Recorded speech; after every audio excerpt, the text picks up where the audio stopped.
Dataflick. Like that's Not an easy jump. Yeah. For sure, for sure. So we were working there for about a year, and the whole goal originally, I think, was just so we could go and like learn and kind of get our feet wet Mhm. because we had a lot of, well, at this time, you weren't even in the real estate space yet. It was Not at just all. me like investing in like all these educational programs and stuff. So as I'm going through this, I got a lot of like almost theory, and then we had a lot of like, experience almost at a startup, which was amazing. And now we're like, okay, we're ready to kind of do this ourselves. And a big part of this too, like we're super into like, friends, family, like they're a huge part of our lives. So we obviously are pretty homesick at this point too, because we just kind of up and left. Mhm. And so this was actually, we seriously started considering it in November, December of 2019, just because that was the holidays were, kind of hitting pretty hard, I would say. And so, we put our notice and we're like, hey, let's go back to Knoxville, try and do this ourselves. And that was in January to February Yes. of 2020 when we came I back. stayed for an extra month, kind of tried to help them get another hire to replace me. I didn't want to leave them hanging, right? Yeah. They taught me so much. Very thankful. Sure.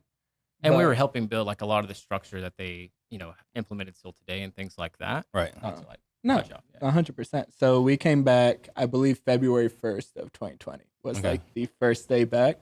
And we heard this rumor of like, oh, COVID-19 is going around. And we're Mhm. like, what are the odds that really affects us? Yeah, And I- lo and behold. I remember we were like sitting in our apartment and we were talking about like, is like, could this be an issue? Like for us starting our business, Yeah. like in Knoxville and stuff. And we were like, it'll be fine. It won't be a big impact. Obviously, pretty wrong. Slight difference. Yep. So we get back, we start doing a lot of like different things just to like test and segment out like, hey, this is like working, this is not, like this is how we want to do it. And we were buying data because obviously you have to have all the data to actually launch the marketing. And we realized pretty quickly that it was super fragmented as an industry and it was insanely expensive. Yeah. So at first I was like, okay, like let's see if we can aggregate our own data, like build our own, systems around this.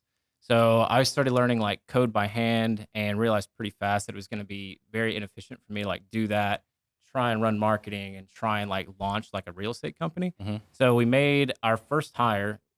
We didn't know it was for Dataflick yet, but just like a hire to help us run the data side. Mhm. And that was just like scraping public resources and like, going to the county, like getting PDFs, like data entering, like all So- of that in. It was at this time you weren't necessarily starting Dataflick. It was Correct. we're doing a wholesaling company in Yep. Knoxville, and while we're doing this, we need to get better data. Exactly. 100%.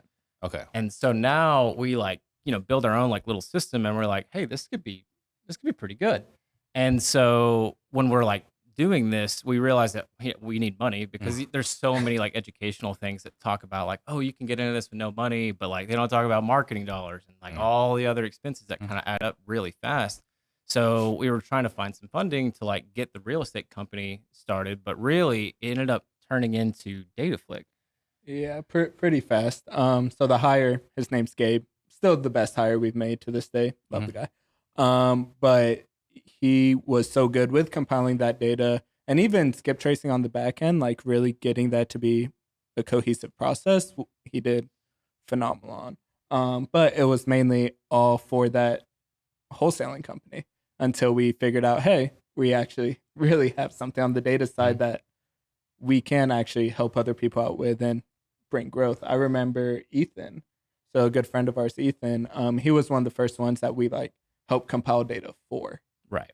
and tried to use it like that. And he started seeing success. And that was, I guess, the unofficial start of it all. Right. But yeah. It was that proof of concept. It's kind of like doing your first wholesale deal. Exactly. What So- was it that you guys felt like you landed on that was different? Because you could buy data. I mean, at this time, right? PropStream was coming up, Batch, or they were doing really well. Yep. Batch was coming up. Like there's a lot of different data providers out there. Probably Radar has been around forever. Yeah. What was it that you guys felt like you guys landed on that was different? So I learned a technique of like data governance of just like tracking like how accurate things were and just different techniques with Gabe on implementing that. And we started buying some data from different providers and we realized pretty quickly that the quality was pretty low and very like outdated. So when I realized like, hey, we can just pull directly and kind of build our own systems, it's way better than like what we were able to buy at the time. And obviously things have changed a lot over the last like 3 years, but course. like at the time, like that was just the best we could do. And it was very, very affordable for us. Right. So it just kind of like was a double-edged sword there. So we started doing, list stacking of every degree that you can probably think of, and actually doing like, hey, this person transacted, let's remove them from the database, and like doing a lot of like cleaning and stuff like that.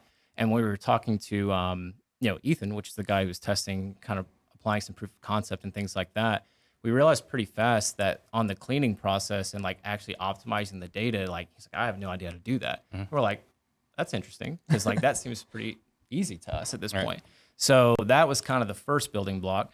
And then we realized, like, when we just stack all these lists together, like some of these list sizes are massive, and like we don't have the marketing output to even get close to that. Yeah. So then it became like, how much more efficient can we really make this? And then that was when we were like, I was just looking up ways to do that. I stumbled on AI machine learning. And when I was in college, which I dropped out at the time, but the first 2 years I was studying computer science and accounting.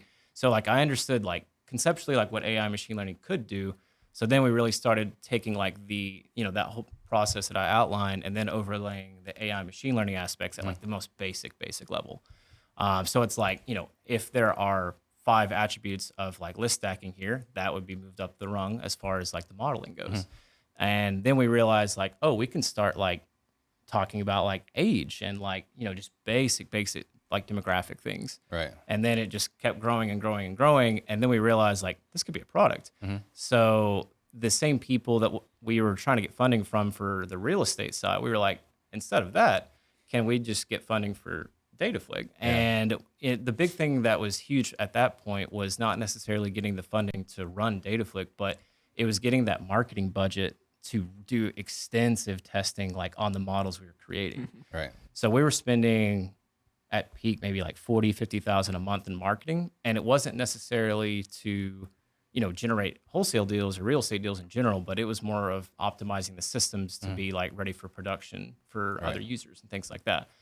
And this whole concept or process is taking place like mid 2020 all the way up into September of 2021 when Dataflik actually launched. Got it. So it was in R&D for about a year and a half roughly. So you're